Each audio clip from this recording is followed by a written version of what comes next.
सबको नमस्कार। तेलंगाना के सभी नागरिक हमेशा लड़ाकू रहे हैं और हैदराबाद के भी इस शहर का फैसला 1 दिसंबर को करेंगे। जो दुबक्का में हुआ वही हैदराबाद में होने जा रहा है। मुख्यमंत्री की कॉन्स्टिट्यूंसी, केटीआर की कॉन्स्टिट्यूंसी, हरीश की कॉन्स्टिट्यूंसी, उसके बीचों बीच दुबक्का ने तेलंगाना में कहां हवा बह रही है ये बताया है और यही हवा हैदराबाद में बह रही है और इसलिए हम विजय के लिए लड़ रहे हैं। हमें समझना चाहिए कि सवाल क्या है हैदराबाद में। हैदराबाद में सवाल यह है कि क्या एमआईएम का मेयर चाहिए या बीजेपी का मेयर चाहिए। इस सवाल पे चुनाव हो रहा है क्योंकि केसीआर को वोट माने एमआईएम को वोट, कांग्रेस को वोट यानी एमआईएम को वोट और एमआईएम को वोट माने डिवीजन को वोट। और इसलिए हमें यहां के लोगों ने तय किया है कि इस बार बीजेपी का मेयर बनेगा। लोगों का गुस्सा है। एक परिवार का राज चल रहा है और एमआईएम भी एक परिवार की पार्टी है। वहां केसीआर है, यहां ओवैसीउद्दीन ओवैसी है, वहां केटीआर है, यहां अकबरुद्दीन है।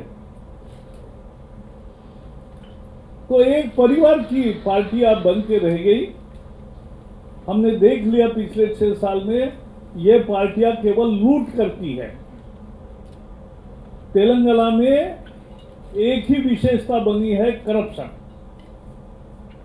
और करप्शन में राज्य पर कर्जा, debt on state and asset in KCR ने। केसीआर और उनके सारे मित्र और सभी लोग, उनके एसेट बढ़ रहे और एसेट राज्य के घट रहे, वहां डेट बढ़ रहा है।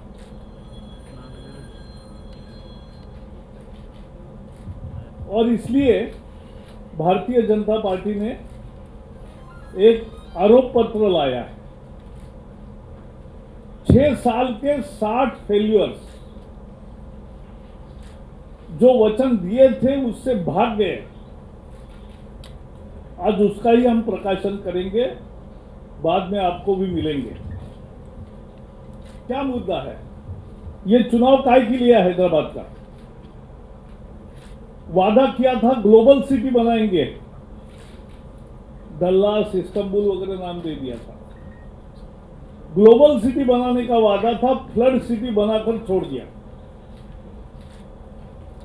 15 दिन फ्लड, 6-6, 8-8 फुट, 10 फीट पानी, गाड़ियां बह रही है।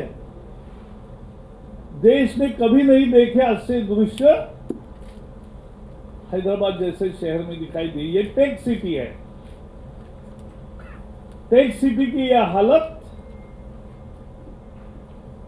ये एनक्रोचमेंट के कारण हुई और ड्रेनेज की कोई व्यवस्था नहीं की। डल्लास की बात करते, वहां जाके ड्रेनेज देखो कैसा ड्रेनेज होता है। सफिशिएंट ड्रेनेज भी नहीं कर पाए और इसके कारण बारिश का पानी सब जगह जम गया, वो हमने देखा। तो एक ग्लोबल सिटी का वादा था, फ्लड सिटी में उसको बदल दिया। 1 लाख नौजवानों को नौकरी देने का वादा था, थोड़े लोगों को मिली, बाकी किसी को नहीं मिली। 1 लाख नौकरियों का वादा झूठा साबित हुआ। बाढ़ के बाद कॉम्पेंसेशन देने की बात आई, पहले तो 2 महीने दिया नहीं और बाद में 10,000 रुपए का ऐलान किया। अब सारे पैसे बैंक अकाउंट में जाते हैं, मोदी जी भेजते हैं 100 रुपए, तो 100 के 100 रुपए गरीब के खाते में जाते हैं।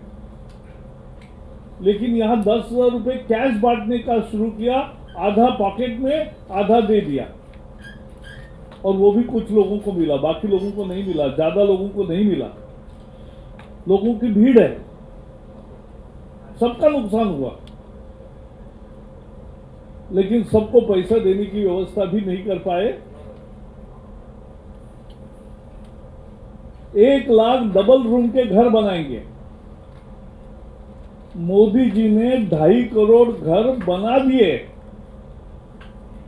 यहां 2,500 भी नहीं बने। मुझे बताया 30 किलोमीटर दूर 1000 घर शायद बने होंगे। 1 लाख घर देने वाले थे 6 साल में, क्या हुआ? कुछ नहीं हुआ।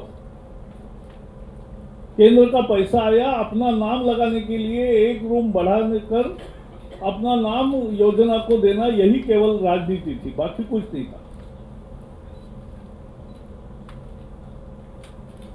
हुसैन सागर का पानी नारियल जैसा करेंगे, नारियल का पानी जैसा पीते लोग, वैसा हुसैन सागर का पानी लोग पिएंगे नारियल जैसा, ऐसा कहा। नारियल जैसा तो नहीं हुआ, वहां जाते जाते नाक को हाथ बांध कर जा रहे हैं लोग, नाक बंद करके जा रहे हैं। ये वहां की स्थिति है। सारे गटर और सीवेज हुसैन सागर में जा रहा है।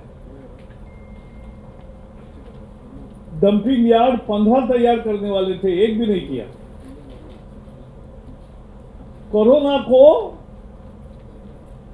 कोरोना काल में मुख्यमंत्री फार्म हाउस पर रहे या प्रगति भवन में रहे और जनता को भगवान भरोसे छोड़ दिया।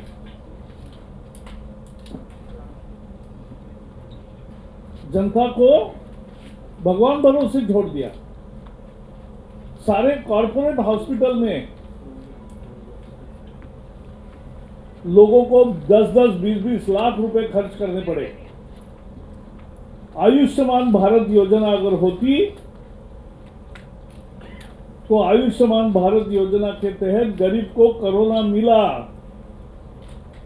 आरोग्यश्री योजना में कोरोना का कवर नहीं है,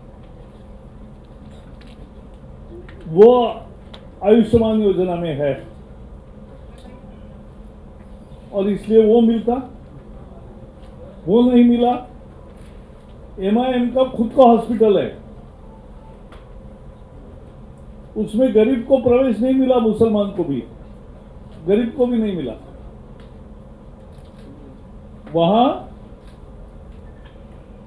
ये भी दूसरी जगह ही बैठ गए, कोई बाहर नहीं आया, तो भगवान भरोसे छोड़ा सबको। और इसलिए मैं फिर से कहना चाहता हूं कि ये चुनाव क्या है? चुनाव है, अब हैदराबाद में बदलाव की बयार है। हैदराबाद को मेयर कौन चाहिए? KCR के रूप में, TRS के रूप में भी MIM का ही होता है। MIM का है तो MIM का ही होगा, कांग्रेस का आने का सवाल नहीं। लेकिन वोट कटवा पार्टी है तो वो भी KCR को ही मदद करते। उनके जितने भी चुन के आते वो सब KCR में जाते, TRS में जाते। यह हमने देखा है विधानसभा में। तो इसलिए ये लड़ाई है कि कौन मेयर चाहिए हैदराबाद को, ये सवाल है। बीजेपी चाहिए या MIM चाहिए? और इसलिए ये फैमिली रूल को खत्म करना, करप्शन को खत्म करना, ये सब करने के लिए भारतीय जनता पार्टी ने आज आरोप पत्र लाया है। हमारे आश्वासन क्या होंगे, हम क्या करेंगे, इसका भी नक्शा 2-3 दिन में आपके सामने आएगा।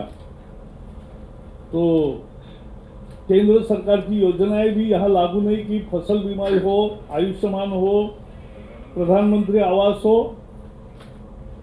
देश भर में जब 2.5 करोड़ घर मिलते हैं तो हिसाब से तेलंगाना में भी 15-20 लाख घर मिल जाते, लेकिन इन्होंने स्वीकार नहीं किया, इसलिए वो घर नहीं मिले गरीब को।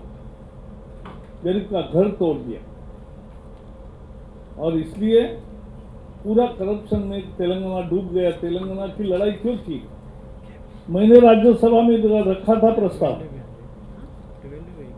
सुषमा स्वराज जी आज नहीं है, उन्होंने रखा। तेलंगाना के लिए बीजेपी का बहुत कंट्रीब्यूशन है, लेकिन तेलंगाना इसके लिए नहीं बना था कि एक परिवार राज करे। तेलंगाना इसलिए नहीं बना था कि वो परिवार पूरी संपत्ति अकूट इकट्ठा करे, उनके साथी लूटे। और एक नया घोटाला है एलआरएस, जिन्होंने जमीन ली, लेआउट बनाए, घर बनाए, पैसे दिए, उनकी मालकी हो गई, रजिस्ट्रेशन उनके नाम हो गया, सब लीगल हो गया। अब उनको उनसे ज्यादा दंड वसूल कर रहे हैं। जितना जमीन को पैसा नहीं दिया उतना दंड अभी ले जा रहा है। ये भी एक एलआरएस घोटाला ही है और इसलिए ऐसे सब जो फेल्यूअर्स है उसके खिलाफ वोट करने का यही मौका है। इतना ही मैं कहूंगा। कोई सवाल इसी विषय पे होंगे तो जरूर पूछिए, मैं बताऊंगा। जी बताइए। केसीआर साहब अपनी रैली में रोड शो में बोल रहे हैं कि हैदराबाद अहमदाबाद नहीं है, इस पे आपका क्या रिएक्शन है? उनको लगता है कि हैदराबाद बेटर है अहमदाबाद। अहमदाबाद में 15 साल में दंगा नहीं हुआ। जब कांग्रेस का राज होता था तब 100 दंगे हुए थे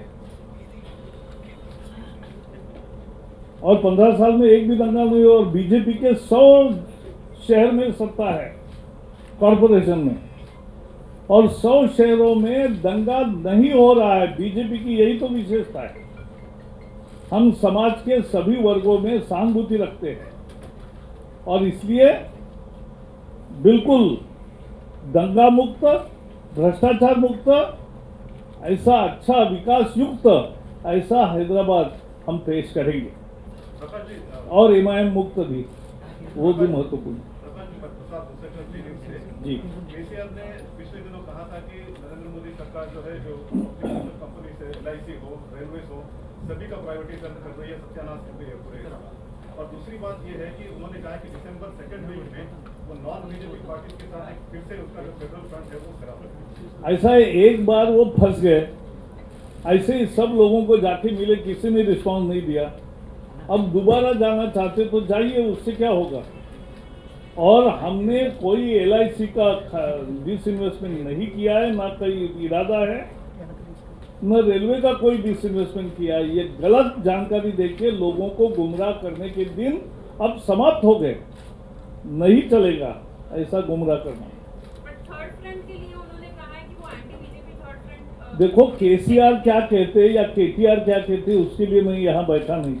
उन्होंने ये भी कहा, पहले हमारे सवाल के जवाब दो कि आपने एक परिवार का राज क्यों चलाया, दुबक्का में आप क्यों हार गए, आपने इतना राज्य को कर्जे में डुबाकर इतने आपके सगे संबंधियों की संपत्ति कैसे बढ़ गई, ये भ्रष्टाचार क्यों बढ़ गया, आपने 1 लाख वैकेंसी का वादा करके क्यों नहीं दिए जॉब्स युवाओं को, आपने 1 लाख घरों का वादा करके 1000 भी घर नहीं हुए तैयार, क्यों ऐसा हुआ। जो नारियल का पानी देने वाले थे वो नारियल का पानी मिलने के बजाय गंदगी मिल रही है हुसैन सागर से। ये गंदा किसने किया? जो ग्लोबल सिटी बनाने वाले थे, आज उन्होंने फ्लड सिटी बनाई, उसका जवाब देना चाहिए। ये हमने मांगा है। अब ये जनता के सवाल है और जनता चाहती है कि इन मुद्दों पर बोलो। हैदराबाद की बात करो, एलआईसी की और उधर की इधर की बात मत कर, तू सीधे बात कर मुद्दे की कि हैदराबाद में आपने 5 साल में क्या किया और MIM के साथ राज्य किया, अब बोल रहे हमारा अलायंस नहीं है, बाद में तुरंत अलायंस होता है, या हर बार ऐसा ही करते हैं। सर, जो मिनिस्ट्री ऑफ होम अफेयर्स है, जो अभी स्टडी के लिए मतलब जो गवर्नमेंट दिया था, तो उस पर असदुद्दीन ओवैसी भी बात करते हुए कहे कि इस पे ये जो लॉ है, इस पे ये ड्रैकोनियन लॉ बनाया गया है और दलितों पे और मुसलमानों पे कौन सा? यूएपी एक्ट नहीं, बिल्कुल नहीं, ये गलत जानकारी है। Radicalization. 1 minute, radicalization is a different phenomena. It is not religion related. Radicalization is different. UAPA is not targeting against any section of society. सबको बहुत बहुत धन्यवाद। Sir, one last question. हाँ, बताओ। One last question. हाँ,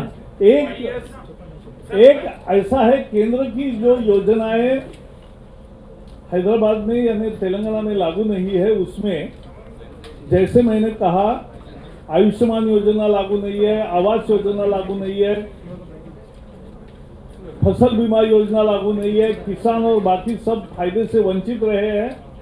ऐसे ही economically backward class को 10% आरक्षण दिया है, संविधान में संशोधन करके दिया है, लेकिन वो तेलंगाना में लागू नहीं किया है। हम इसकी भर्त्सना करते हैं।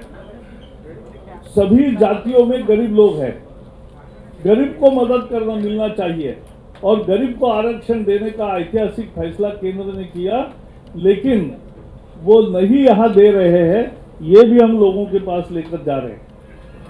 सर, एक लास्ट क्वेश्चन। हाँ, जो duplicity of left has been clearly noticed in the Kerala after an ordinance was signed by the governor of Kerala of 5 years jail term for any offensive post on social media or else on any cyber post. So, sir, what would you like to say? Left has any time has questioned the freedom of press and the freedom of the people, and now they have brought this law and they are implementing it. What would you this like is to the real face of left parties.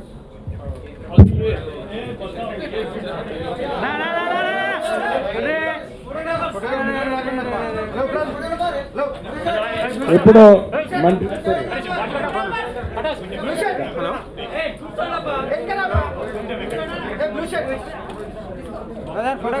Brother friends, ఈ chart sheet తో పాటు ఒక website కూడా launch చేస్తున్నారు. ఈ website లో chart sheet ప్రశ్నలు అన్ని కూడా ఆ వెబ్సైట్ లో ఉన్నాయి. దాంతో పాటు ఫేస్బుక్ ఇంకా వాట్సాప్ లో కూడా ఈ చార్ట్ షీట్ అక్కడ మేము పెడుతున్నాం. చింతల రామచంద్రరావు గారు కూడా రావాలంటే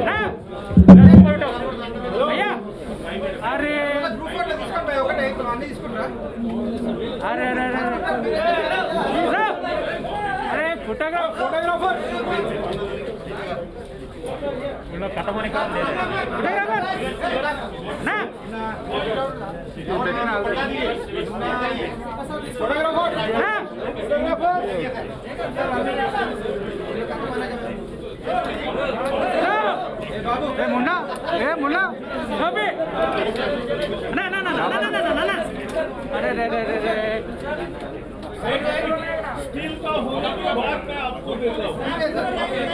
सर लाइव अरे తప్పకుండా ఎన్ని చెప్తారే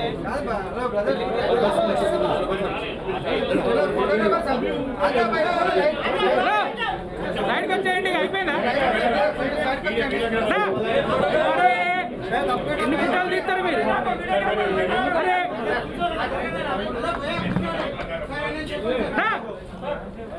అన్న వీడియోగ్రాఫర్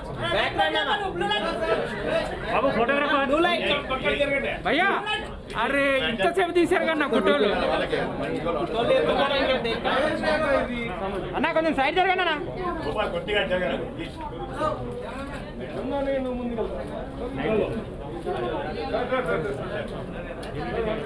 హలో బ్రదర్.